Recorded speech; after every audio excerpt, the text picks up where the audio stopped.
Wildwood. I want to share with you guys some cool thoughts today.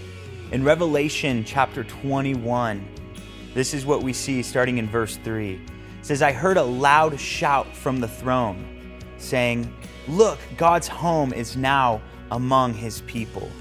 He will live with them and they will be his people. God himself will be with them. He will wipe away every tear from their eyes, and there will be no more death or sorrow or crying or pain. All these things are gone forever. Now you might ask, well, what's going to replace it? What's coming in its place, in the place of the sorrow, the death, the crying, the pain? Well, in verse 5, we read this, and the one sitting on the throne. Who's the one sitting on the throne? Right? It's God. So God is saying these words directly to us.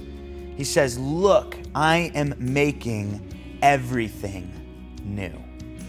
And I love this because when you look at the story of the Bible as a whole, from beginning to end, you see in the very beginning that God created the heavens and the earth, right? And he looked at all of it and he said, hey, this is good. This is good. This is my creation. And he created Adam and Eve and he loved them. And in his love, he gave them that choice to follow him or to rebel against his one simple command that he had given. And we all know how that turned out. And their decision brought death, brought sin into this world. And it brought that pain. It brought that suffering. It brought those tears. But God says, hey, I'm going to wipe all of that away. And listen, I'm going to make it all new.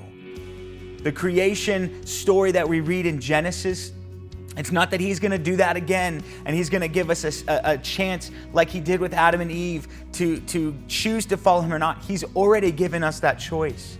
And for those of us who have put our faith in Jesus Christ, we have chosen to follow God. We have chosen to submit unto him.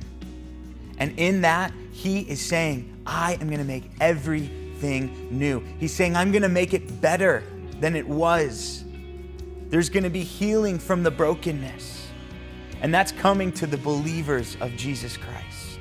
Those who follow him, those who love him, those who worship him. God is going to make everything new. He's fulfilling his promise that he who has begun a good work in us, he's going to complete it. He will make everything new. Listen, be encouraged in that in the midst of trial, in the midst of hardship, in the midst of a crazy, difficult year, or maybe it's been ongoing for you, maybe it's been multiple years of trials for you. Listen, in God's timing, when we stand with him face to face, he will make all things new. And that's why he says, hey, store your treasures in heaven, where neither moth nor rust can destroy. Why? Because the things here are going to fade, and our hearts are going to continue to break. Our trials are going to continue to come.